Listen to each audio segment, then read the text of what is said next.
యాకోబుకు కలిగినటువంటి సంతానము గురించి మనం వరుసగా ప్రతి వచ్చినాన్ని కూడా ధ్యానం చేసుకుంటా వస్తున్నాము. మొదటిగా లేయాకి నలుగురు పిల్లలు వెంట వెంట కలగటం చూసాం కదా. ఆ నలుగురు పిల్లలకి వారికి తన యొక్క స్థితిగతులను బట్టి, తన పరిస్థితిని బట్టి లేయ వారికి పేర్లు పెట్టడం, ఆ పేర్ల యొక్క అర్థం ఏంటి, అందులో నుంచి మనం గొప్ప ఆత్మీయ పాఠాలని ఆ అర్థంలో నుంచి మనం నేర్చుకుంటా వచ్చాం. సరే, ఈరోజు మనం చూస్తే కనుక చూద్దాం, 7వ వచనం చూద్దాం, 7, 8 వచనాలు చూద్దాం. రాహేలు దాసి అయిన బిల్గా తిరిగి గర్భావతి అయి యాకోబునకు 2వ కుమారుని కనెను. అప్పుడు రాహేలు దేవుని కృప విషయమై నా అక్కతో పోరాడి గెలిసితిని అనుకొని అతనికి నప్తాలి అను పేరు పెట్టింది. దేవునికి స్తోత్రం. ఇప్పుడు జిల్ఫా రాహేలు దాసి అయినటువంటి బిల్హా 2వ కుమారుడిని కది. ఇప్పుడు ఎంతమంది అయ్యారు యాకోబుకి పిల్లలు? 6 అయ్యారు కదా, 6వ కుమారుడు అన్నమాట. కానీ అప్పుడు రాహేలు అతనికి ఏమని పేరు పెట్టిందంటే, దేవుని కృప విషయమై నా అక్కతో పోరాడి, ఎవరితో పోరాడి? నా అక్కతో పోరాడి గెలిచి తిని అనుకొని అతనికి నప్తాలి అని పేరు పెట్టిందంట. నప్తాలి అనే మాటకు అర్థము, ఆ పేరుకి అర్థం ఏంటి? పోరాటము. చెప్పండి అందరూ. పోరాటము, పోరాటము చంపేవాడు అన్నమాట. సరే, ఇక్కడ మనం చూస్తే గనక నప్తాలి అంటే పోరాటము. యాకోబు కూడా అలాంటి పోరాటముతో కూడినటువంటి జీవితాన్ని జీవించినట్లుగా మనకు తెలుసు కదా. ఎక్కడ పోరాడాడు? తల్లి గర్భములో ఉండగానే యాకోబు పోరాటం చేస్తూ ఉన్నాడు.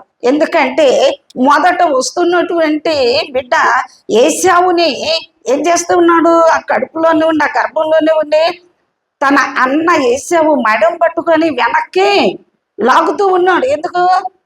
నువ్వు కాదు ముందు వెళ్ళాల్సింది, నేను వెళ్ళాలి ముందు. ఎందుకు?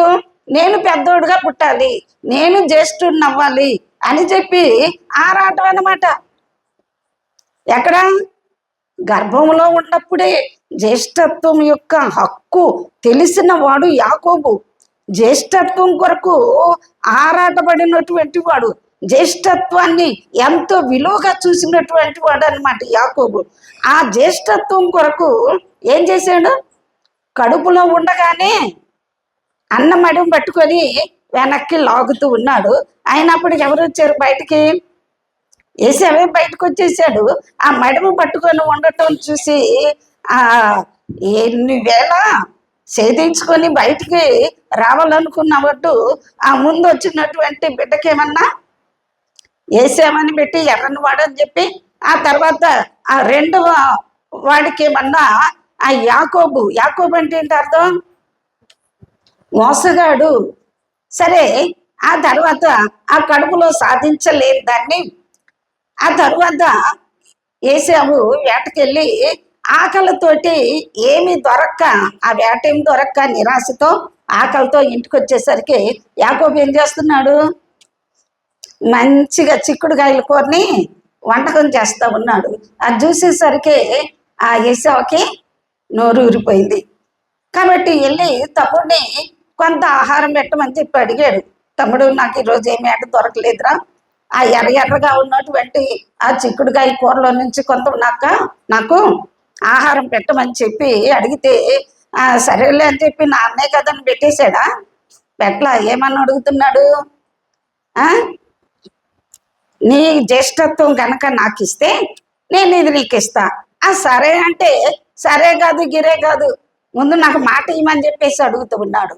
నేను చనిపోతున్నాను కదా, ఇంకెందుకు నాకు ఈ జ్యేష్ఠత్వం అనుకొని ఏం చేశాడు? సరే తీసేసుకో అని చెప్పేసి ఏం చేశాడు? జ్యేష్ఠత్వాన్ని తమ్ముడికి ఇచ్చేశాడు. దేనికోసం? ఒక్క పూట కూటి కోసం. చిక్కుడుగాయల కూర కోసం ఏం చేశాడు? తన జ్యేష్ఠత్వాన్ని, అంటే ఎంతగా ఆ జ్యేష్ఠత్వం యొక్క విలువ, ఆ జ్యేష్ఠత్వపు హక్కు యొక్క ఆ గొప్పతనాన్ని గ్రహించకుండా ఏసావు తృణీకరించేసి ఆ ఒక్క పూట భోజనం కోసం ఏం చేసేసాడు? అమ్మేసుకున్నాడు. ఆ జ్యేష్ఠత్వం యొక్క విలువ ఎంతో తెలుసు కాబట్టే యాకోబు ఏం చేశాడు? లోపల పోరాడాడు, బయట కూడా దాని కొరకు పోరాటాన్ని సలిపినట్లుగా మనం చూస్తూ ఉన్నాం. ఆ తర్వాత ఇంకెక్కడ పోరాడాడు? పెనూయేలు దగ్గర పోరాటం చేశాడు. తన అన్న 400 మందితో బయలుదేరి తనను ఎదుర్కొంటానికి వస్తున్నాడు అని చెప్పినప్పుడు, ఎక్కడి నుంచి? తన మామైనప్పుడు. అటువంటి సమయంలో కూడా ఇంకేముంది, నా అన్న వచ్చేసి నా మీద పడి నన్ను నా భార్యలను, నా పిల్లల్ని, నా పశువుల్ని మొత్తం చంపేస్తాడని చెప్పి భయం వేసి ఇప్పుడు ఏం చేశాడు? సమస్తాన్ని పంపించేసి భార్యల్ని, పిల్లల్ని, తన కలిగిన పనివారిని, తన పశువుల్ని మొత్తాన్ని కూడా పంపేసి ఒక్కడే ఎబ్బోకు రేవు దగ్గర ఆగిపోయి ఆ రాత్రి నిలిచిపోయి పోరాటం మొదలు పెట్టాడు. ఎవరితోటి? దేవునితో పోరాడుతూ ఉన్నాడు. దేవునికి స్తోత్రం. హల్లెలూయా, హల్లెలూయా. దేవునితో పోరాడుతూ ఉన్నాడు. రాత్రి అంతా పోరాడుతూ ఉన్నాడు. తెల్లవారుతుంది. దేవదూత అంటుంది కదా, నీవు నన్ను వదిలిపెట్టు, నేను వెళ్ళిపోవాలంటే, లేదు లేదు, నీవు నన్ను ఆశీర్వదిస్తే నేను నిన్ను వదిలిపెడతాను, లేకపోతే మాత్రం నేను నిన్ను విడిచిపెట్టనంటే ఎంత చెప్పినా వింటలేదని చెప్పి లాగిచ్చి ఒకటి సరిసాడు తొడగుటి మీద. దేవదూత ఏమైపోయింది? తొడగూడు జారిపోయింది, గూడు జారిపోయింది. అయినప్పటికీ వదిలిపెట్టలేదు. ఏం చేశాడు? ఆ గూడు వలిసినటువంటి, ఆ వదిలినటువంటి ఆ కుంటి కాలుతోనే ఈడ్చుకుంటూ ఆ యొక్క దేవదూతను పెనవేసేసుకున్నాడంట. ఏం చేశాడు? ఆ దేవదూతను పెనవేసుకొని పోరాటం చేస్తూ ఉన్నాడు. అయినా నేను నిన్ను విడిచిపెట్టను, అయినా నిన్ను వదలను, నీవు నన్ను ఆశీర్వదించాలి, అప్పుడే నేను నిన్ను వదులుతానంటే, సరే నీ పేరేంటి అంటే ఏం చెప్పాడు? అంతకుముందు ఏం చెప్తా వచ్చాడు? రకరకాలుగా అబద్ధాలు చెప్తూ మోసం చేస్తూ వచ్చాడు. అన్నను మోసం చేశాడు, అలాగనే తండ్రిని మోసం చేశాడు. యాకోబు ఏశావు రూపంలో ఏశావు యొక్క వేషాన్ని వేసుకొని వెళ్ళిపోయి ఏం చేశాడు? నేను నీ పెద్ద కుమారుడైనా ఏశావుని, ఇదిగో నేను తెచ్చిన ఆహారం తిని నన్ను దీవించమని చెప్పి ఆ తండ్రిని మోసం చేసేసి ఆ యొక్క ఆశీర్వాదాన్ని పొందేసుకున్నాడు. కాబట్టి అలాగనే ఇక్కడ ప్రవర్తించట్ల దేవునితోటి. ఏం చేస్తున్నాడు? హోషేయ గ్రంథంలో కావాలి ఉంటుంది, అతడు దేవునితో పోరాడెను, దూతతో పోరాడెను, కన్నీరు విడిచి దేవుని బతిమాలుకొనెను అని ఉంటది. ఏం చేశాడు ఇక్కడ? పోరాటం అంటే ఏంటి? ఇక్కడ యాకోబు పోరాటం ఏంటి? దేవుని సన్నిధిలో ఆ రాత్రి అంతా ఉపవాసం ఉండి కన్నీరు కాచి ఒక పెనుగులాటతో కూడినటువంటి ప్రార్థన సలుపుతూ వచ్చాడనమాట. ఆ ప్రార్థనలో దేవుడు ఆశీర్వదించే వరకు, అంటే తన ప్రార్థనకు సమాధానం, తన ప్రార్థనకు జవాబు వచ్చేంత వరకు దేవుడిని ఏమాత్రము కూడా విడిచిపెట్టలేదు. మన ప్రార్థన కూడా అలాంటిదై ఉండాలి. ఏదో ఒక 10 నిమిషాలు కూర్చొని, లేదు ఒక అరగంట గంట కూర్చొని ప్రార్థన చేసేసి నువ్వు చేస్తే చెయ్యి, లేకపోతే లేదు, ఇక నేను వెళ్ళిపోతున్నాను అన్నట్టుగా వెళ్తే మనం ఏ కార్యాలు కూడా పొందుకోలేము. కానీ నీవు ఈ కార్యం చేస్తే నేను నిన్ను విడిచిపెడతాను, లేకపోతే మాత్రం నిన్ను వదలను. నన్ను దాటిపోవద్దయ్యా, ఈ రాత్రి కాలం నన్ను నువ్వు ఆశీర్వదించు, ఇదిగో నా ప్రార్థన సమాధానము నువ్వు దయచేయమని దేవుని సన్నిధిలో మొరపెట్టాలి. గుడ్డి భర్తమై కూడా అదే చేశాడు కదా. ఏం చేశాడు? దావీదు కుమారుడా నన్ను కరుణించు, దావీదు కుమారుడా నన్ను కరుణించని కేకలు వేస్తుంటే ఆ చుట్టుప్రక్కల ఉన్నటువంటి వాళ్ళందరూ కూడా అతను నోరు నొక్కేయాలని చూశారు, అతని నోరుని అదివేయాలని చూశారు, ఆ కేకలను అణిచివేయాలని చూశారు. కానీ ఎంతగా ఆటంకం కలుగుతుందో, ఎంతగా అభ్యంతరాలు కలుగుతున్నాయో, ఆ అభ్యంతరాల మధ్యలో, ఆటంకాల మధ్యలో తన గొంతుని మరి ఆపకుండా ఇంకా రెట్టింపు చేసి ఏం చేశాడు? అలాగనే కేకలు వేస్తే ఆ కేకలు యేసు ప్రభువుని నిలిపివేసేయంట. దేవునికి స్తోత్రం, హల్లెలూయా. మన కేకలు దేవుణ్ణి నిలిపేవిగా ఉండాలి, మన ప్రార్థన దేవుణ్ణి నిలిపేదిగా ఉండాలి. ఆ విధంగా ఆ ప్రార్థన చేసినప్పుడు దేవుడు మనల్ని ఎంతగానో కరుణిస్తాడు. ఆ గుడ్డి భర్తమై చూపు పొందుకున్నాడు. ఇక్కడ తన మోసాన్ని కూడా ఒప్పుకున్నాడు యాకోబు. నీ పేరంటే ఏమని చెప్పాడు? నా పేరు యాకోబు, అంటే నేను మోసగాడిని అని చెప్పి ఒప్పుకుంటూ ఉన్నాడు.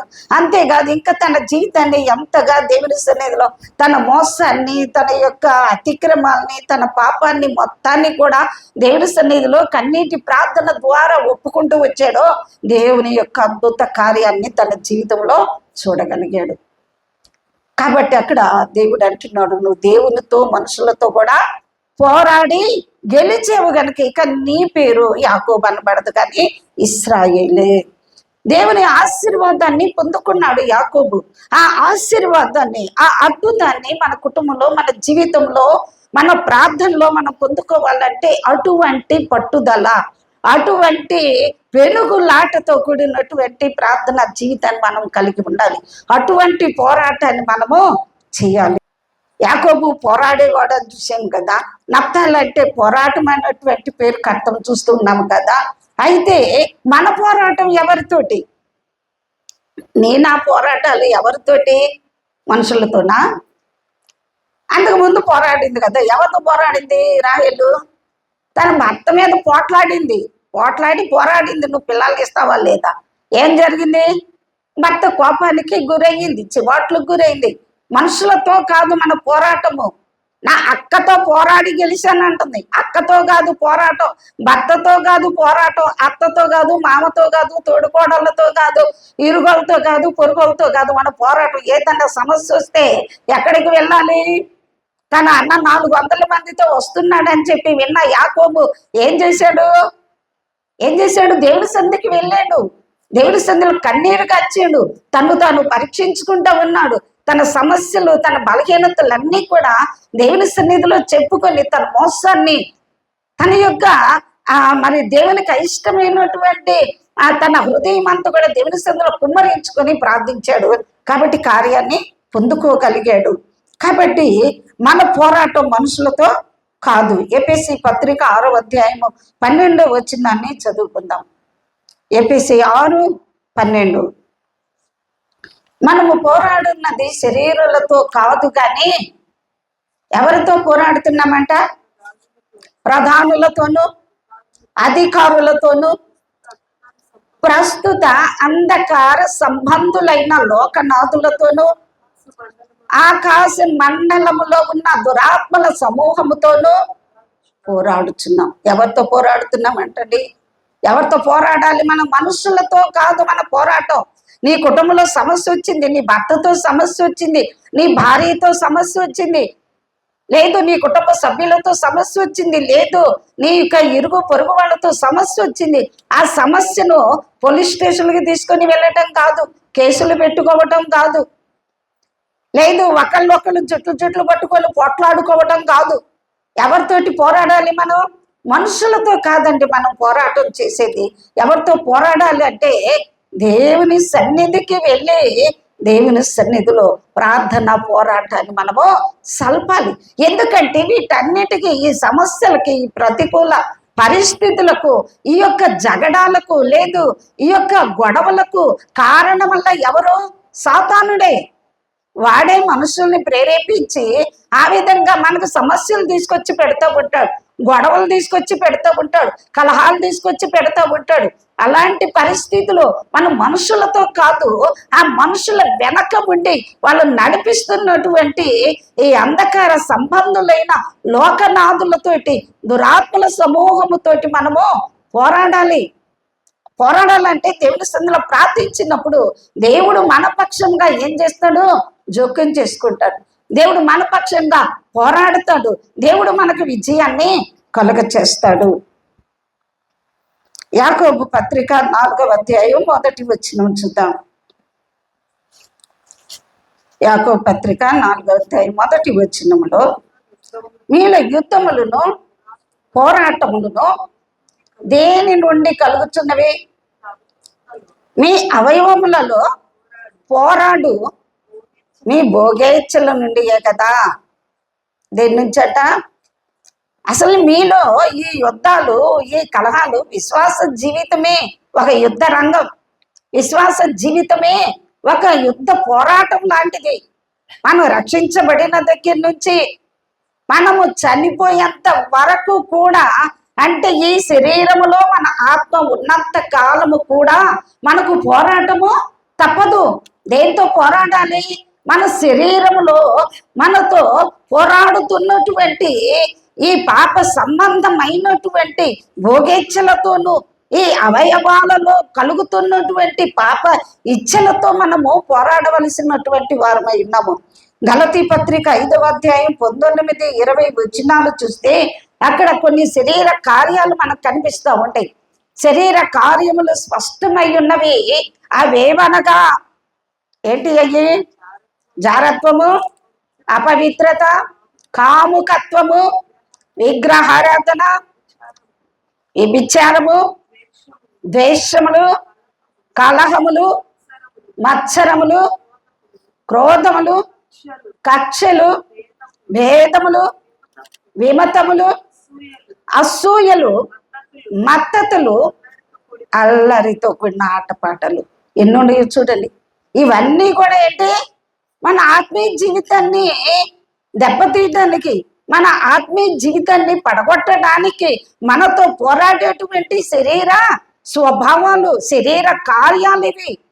ఎవరైతే ఈ శరీర కార్యాలకు లోబడిపోతారో, ఈ శరీర కార్యాలతోటి రాజీ పడిపోతారు, అంటే శరీరముతో, సాతానుతో, పాప ఇచ్చలతో రాజీ పడిపోయి ఆ యొక్క సాతాను యొక్క అనుసరులుగా, సాతాను ఆలోచనకు రాజీ పడిపోయి నడుచుకున్నట్లయితే ఇట్టి వారు ఏంటంటే దేవుని రాజ్యమునకు ఏమాత్రం కూడా హక్కుదారులు కారు.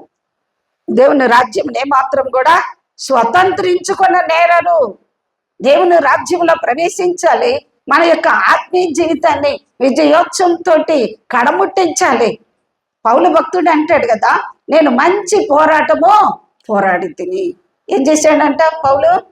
మంచి పోరాటము పోరాడి తిని, నా పరుగు కడముట్టించి తిని, నా కొరకు నీతి కిరీటము ఉంచబడి ఉన్నది. అది నాకు మాత్రమే కాకుండా తన ప్రత్యక్షతను అపేక్షించు వారు అందరికీ కూడా ఆయన అనుగ్రహిస్తాడంట. దేవునికి స్తోత్రం, హల్లెలూయా. పౌలు లాగా ఏం చేయాలి? మనం మంచి పోరాటము పోరాడాలి. ఈ లోక సంబంధమైనటువంటి వాటి కొరకు కాదండి మన పోరాటము. ఈ లోక సంబంధమైనటువంటి కార్యాల కొరకు కాదు మన పోరాటము.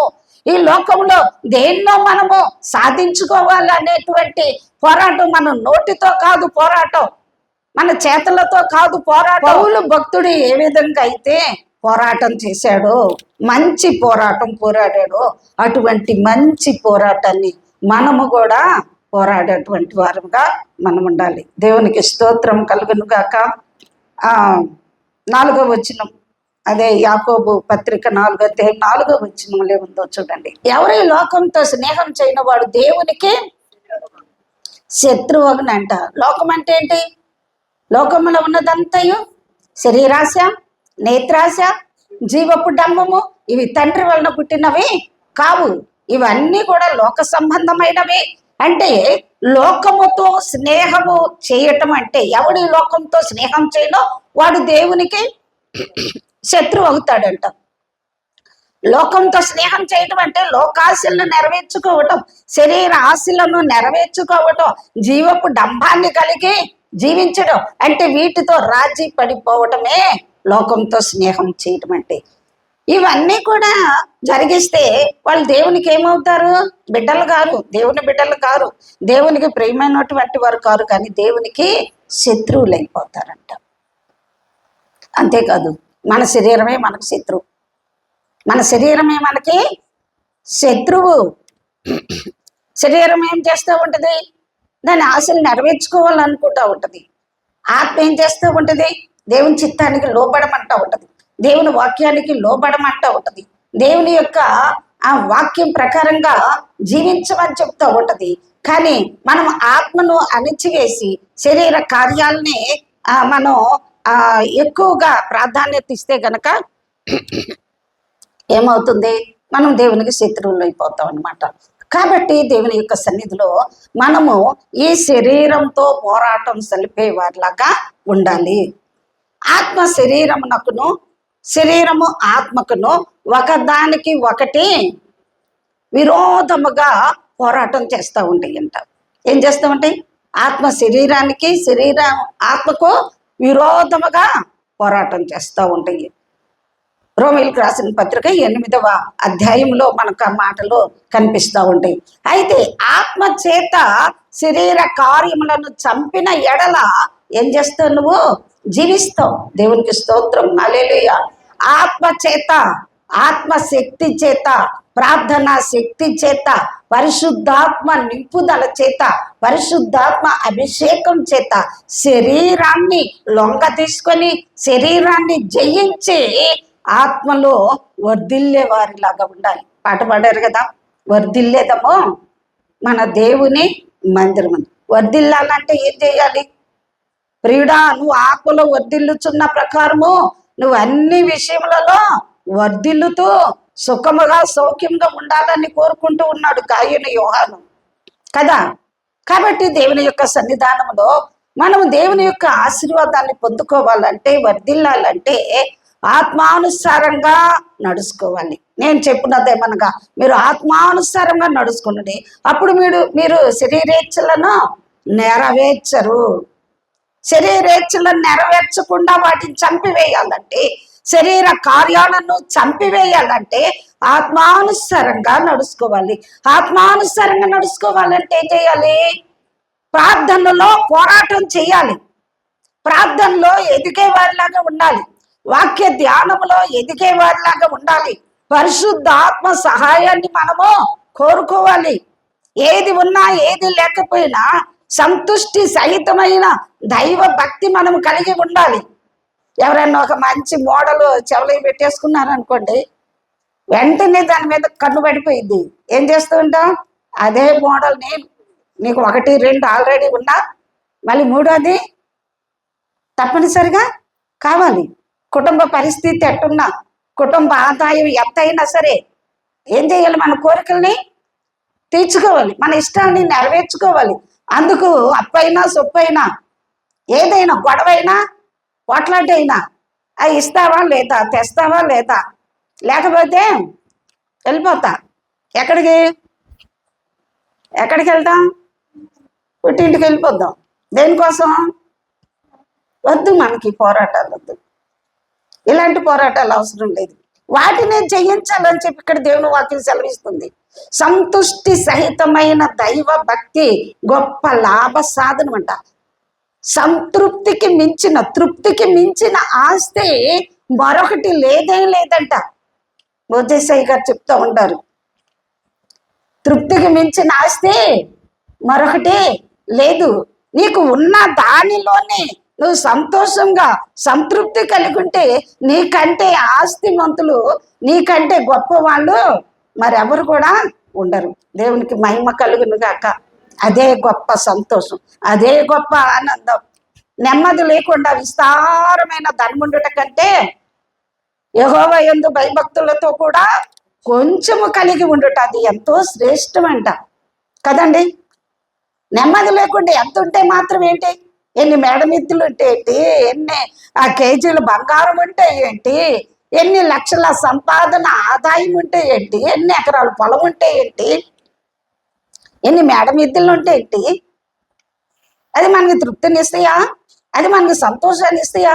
అవన్నీ కలిగి ఉన్న వాళ్ళు ఎంతో మంది నిద్ర లేకుండా, నెమ్మది లేకుండా, సమాధానం లేకుండా, కుటుంబంలో నిత్యము కూడా కలహాలతోటి ప్రాణ భయంతో జీవిస్తున్నటువంటి వాళ్ళు ఎంతో మంది ఉన్నారు.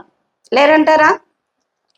ఆస్తి ఉంది, ఉండటానికి ఉంది, కోట్లకు పడగలెత్తిన వాళ్ళు ఎంతో మంది ఉన్నారు. కానీ వాళ్ళ జీవితాల్లో ఏమాత్రం కూడా నెమ్మది లేదు. కానీ దేవుని సన్నిధిలో భయభక్తులు కలిగి ఏ పూట కాపూట తెచ్చుకొని తిన్నటువంటి వాళ్ళ జీవితాలు ఎంత ప్రశాంతంగా ఉంటది కదా. ప్రసంగి గ్రంథంలో అదే ఉంటది. కష్టజీవులు కొద్దిగా తిన్నను ఎలా ఉంటారంటే వాళ్ళు తృప్తిగా సుఖనిద్రపోతూ ఉంటారంట. అయితే ధనవంతుడికి తన ధనవృద్ధి చేత ఏంటి వాడికి నిద్ర పట్టదంట. కాబట్టి తృప్తి కలిగి మనము జీవించాలి. ఈ లోక సంబంధమైన వాటి కోసం మనం పోరాటం ఏమాత్రం కూడా చెయ్యకూడదు, కానీ ఆత్మ సంబంధమైనటువంటి పోరాటం చెయ్యాలి. యాకోబుకు లేదంటారా? ఎంత ఆస్తి ఉంది కదా, అవునా? విస్తారమైనటువంటి ఆస్తితో బయలుదేరి వెళ్తున్నాడు. వెండి బంగారాలు, పశువులు, దాసి జనముతోటి విస్తారమైన ఆస్తితో వెళ్తా ఉన్నాడు. కానీ తన అన్న ఎదురొస్తున్నాడు 400 మందితో అనేసరికి ఏమొచ్చేసింది? అతనిలోకి ప్రాణ భయం వచ్చేసింది కదా. నా ప్రాణం దక్కితే చాలు అనుకున్నాడు. మొత్తం సమస్తాన్ని పంపేసి ఆ ఎబ్బో గ్రేవ దగ్గర రాత్రి అంతా కూడా దేవుని సందులో బ్రతిమలాడుకుంటా ఉన్నాడు. ఆ పాపాలు ఒప్పుకుంటా ఉన్నాడు. దేవుని కృప కనికరాన్ని పొందుకొని ఆశీర్వాదంతో ఇప్పుడు ధైర్యంతో తన అన్నను ఎదుర్కోవటానికి బయలుదేరుతూ ఉన్నాడు. కాబట్టి ఈ లోక సంబంధమైన ఏది కూడా మనకు నెమ్మదినివ్వదు, సంతోషాన్ని ఇవ్వదు. కాబట్టి దేవుని సన్నిధిలో ప్రార్థన పోరాటాన్ని మనం కలిగి ఉండాలి. అదే 7వ వచనంలో ఉంటది కదా, యాకోబు పత్రిక 4:7లో అపవాదిని ఎదిరించుడే వాడు మీ యొద్ద నుంచే పారిపోను. ఏం చేయాలి? అపవాదిని నీకు తీసుకొని వచ్చి పెట్టే ఈ ఆలోచనలు, నీకు సాతానుడు కలగ చేసేటువంటి ఈ యొక్క కోరికలు, శరీర సంబంధమైనటువంటి కోరికలు, శరీర సంబంధమైనటువంటి ఇచ్చలు, శరీర సంబంధమైనటువంటి ఆలోచనలు, శరీర సంబంధమైనటువంటి కామ వికారములతో కూడిన ఆలోచనలు, వ్యభిచారముతో కూడినటువంటి ఆలోచనలు, దొంగతనములతో కూడినటువంటి ఆలోచనలు, అసూయ ద్వేషంతో కూడినటువంటి ఆలోచనలు, ఇవన్నీ కూడా సాతానుడు తెచ్చి పెట్టేవే. అది నువ్వు గమనించి ఆత్మశక్తితో, వివేచన శక్తితో ఆ పరిస్థితులన్నీ కూడా సాతానుడు తెచ్చి పెడుతున్నాడు అని చెప్పి నువ్వు ఆత్మ వివేచన కలిగి ఏం చెయ్యాలి? అపవాదిని నీవు ఎదిరించాలి. సతానా పో, ఇవి నాకేం అవసరం లేదు, వీటన్నిటికీ కర్త అయినటువంటి, వీటన్నిటికీ అసలు లోకానికి సర్వలోక అధికారి అయినటువంటి, సర్వ సృష్టికర్త అయిన దేవాది దేవుని యొక్క బిడ్డను నేను, నాకు సమస్తం అంతకంటే గొప్ప వాటిని దేవుడు సిద్ధం చేసి ఉంచాడు అని చెప్పి అపవాదిని నువ్వు ఎదిరించాలి. ఇంకా రకరకాలుగా వాళ్ళ మీద వీళ్ళ మీద ద్వేషాలకి ఈ శరీరము తొందరపడిపోతూ ఉంటది మాట్లాడటానికి. ఇంకా తొందరపడి వాళ్ళకి వీళ్ళకి కీడు చెయ్యాలని తొందరపడతా ఉంటది. రకరకాలుగా ఇంకా నువ్వు అనుకున్నవి నెరవేర్చుకోలేనప్పుడు, నువ్వు కోరుకున్నవి పొందుకోలేనప్పుడు ఇక నీ బ్రతుకు మీద విరక్తి కలిగేలాగా చేసి నిన్ను నీవు మరి కడతెచ్చుకునేలాగా, నిన్ను నీవు హతమార్చుకునేలాగా ఆత్మహత్యలకు కూడా అపవాది ఏం చేస్తూ ఉంటాడు? ప్రేరేపిస్తూ ఉంటాడు. గొడవలు పెట్టేది అపవాదే, విరక్తి కలుగజేసేది అపవాదే. ఆ గొడవల అంతం ఏంటి? ఆ పోరాటం యొక్క అంతం ఏంటి అంటే చివరికి అసలు నేను చచ్చి నేనేంటో చూపించుకోవాలనుకుంటా. ఇక చచ్చి నాకు నువ్వు చూపించేది ఏముంది? ఉండదేమన్నా? నీ ఆత్మ నరకంలోకి వెళ్ళి పడుతుంది కదా. ఏదైనా సాధిస్తే బ్రతికి సాధించాలి, కానీ సత్య సాధించేది ఏమి కూడా ఉండదు. ఎవరినో బెదిరించడానికి, ఎవరినో భయపెట్టడానికి అన్నట్లుగా నేను చేస్తానంటే ఆ చావు అన్నటువంటి మాటను నిన్ను ప్రేరేపించేది సాతానుడు.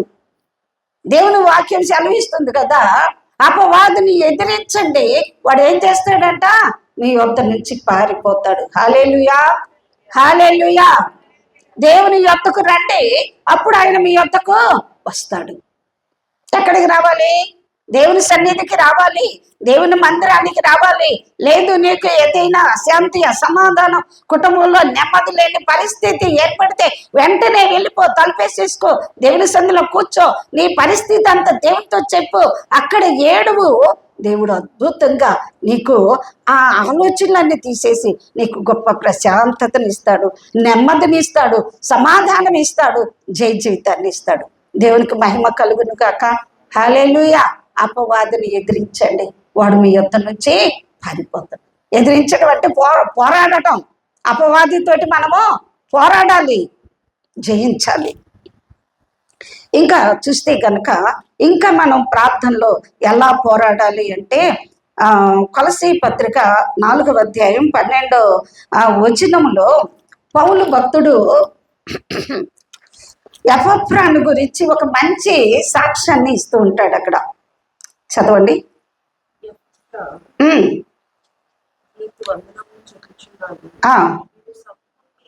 మీరు సంపూర్ణులను, అన్ని విషయములలో దేవుని చిత్తము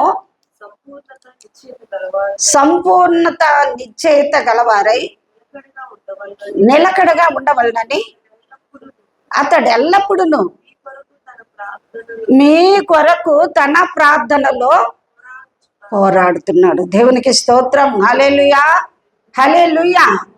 కొలసీ సంఘము కొరకు ఎపఫ్రా ఒక బాధ్యత కలిగినటువంటి వ్యక్తిగా మనకు కనిపిస్తా ఉన్నాడు. ఎపఫ్రా ఒక సంఘ పెద్ద కావచ్చు, లేదు ఒక విశ్వాసి కావచ్చు, లేకపోతే ఒక సువార్త పక్షముగా భారం కలిగినటువంటి వ్యక్తి కావచ్చు. కానీ ఆ కొలసీ సంఘము ఏమి కావాలని కోరుకుంటూ ఉన్నాడు? సంపూర్ణులు కావాలి, సంపూర్ణ నిశ్చయత కలిగిన వారుగా ఉండాలి, దేవుని యొక్క చిత్తాన్ని సంపూర్ణంగా ఎరిగిన వారుగా, దేవుని చిత్తాన్ని నెరవేర్చే వారిగా, ఆత్మలో వారు వర్ధిల్లే వారిగా, ఆత్మలో వాళ్ళు పరిపూర్ణంగా ఎదిగే వారిగా ఉండాలని తన ప్రార్థనలో ఏం చేస్తూ ఉన్నాడంట? పోరాడుతూ ఉన్నాడంట. నీ కోసం నువ్వు పోరాడాలి, ఇంకా ఏం చెయ్యాలి? ఇతరుల కొరకు కూడా ప్రార్థనలో పోరాటం సల్పాలి. ఏం చేయాలమ్మా? నా వైపు చూడండి అందరూ. ఏం చేయాలి? ప్రార్థనలో నీ కొరకు చేసుకుంటూనే నీ కుటుంబం కొరకు ప్రార్థన చేయాలి, నీ భర్త కొరకు ప్రార్థన చేయాలి, నీ పిల్లల కొరకు ప్రార్థన చేయాలి, నీ సంఘం కొరకు ప్రార్థన చేయాలి, నీ గ్రామం కొరకు ప్రార్థన చేయాలి, నీ కుటుంబ సభ్యులు, నీ రక్త సంబంధుల కొరకు ప్రార్థన చెయ్యాలి. ఆ ప్రార్థన పోరాటంలోనే వాళ్ళకు ఆత్మ రక్షణ దేవుడు కలుగ చేస్తాడు. దేవునికి మహిమ కలుగును కాక. హల్లెలూయా. ఇంకా దేని కొరకు పోరాడాలంటే తీతు రాసిన పత్రిక 2వ అధ్యాయం 15వ వచనంలో ఉంటది, తప్పుడు బోధలతో మనము పోరాడే వారిగా ఉండాలి. ఈ చివరి దినాల్లో, ఎంతి దినాల్లో అబద్ధ బోధలు మరి కుప్పలు తెప్పలుగా వచ్చేస్తా ఉన్నాయి. ఏది నిజమో ఏదో అబద్ధమో ఎరగనటువంటి వారుగా అమాయకంగా ఉండిపోతే మనం చాలా నష్టపోయే పరిస్థితి వస్తూ ఉంటది. కాబట్టి బెరయా సంఘస్థుల వల్ల దేవుని వాక్యాన్ని చదివి గ్రహించి ఆ ఎదుట వచ్చేటువంటి వారు మనకి అనేక రకాలుగా మన చుట్టూ అనేక బోధలు వినపడతా ఉంటాయి. ఆ బోధలు కరెక్టా కాదా అని చెప్పి దేవుని సన్నిధిలో మనం ఏం చేయాలి? గ్రహించి వివేచన జ్ఞానం కలిగి ఆ తప్పుడు బోధలను ఖండించే వారిగా, ఆ తప్పుడు బోధలను జయించే వారిగా ఉండాలి. సత్య సువార్తలో మనం నిలిచి ఉండాలి. ఎందులో నిలిచి ఉండాలి? సత్యములో నిలిచి ఉండాలి. సత్య సువార్త పక్షముగా మనము పోరాడే వారంగా ఉండాలి. ఎక్కడన్నా ఏదన్నా ఒక అబద్ధ బోధ విన్నప్పుడు కన్ఫ్యూజ్ అయిపోయి అభ్యంతర పడిపోయి, ఏంటి పాస్టర్ గారు అక్కడ వాళ్ళు ఎట్లా చెబుతున్నారు, మనకేంటి ఇక్కడ ఎట్లా చెబుతున్నారు అన్నటువంటి దాంట్లో అమాయకత్వంలో పడిపోకూడదు. ఏది సత్యము ఏది అసత్యమో గ్రహించేటువంటి వారంగా మనము ఉండాలి. కాబట్టి దేవుని సన్నిధిలో అటువంటి తప్పుడు బోధలను ఖండించి సత్యములో సత్య సువార్తలు నిలిచి అనేకులకు ఈ సత్య సువార్తను మనం తెలియజేసే వారిగా ఉండాలి.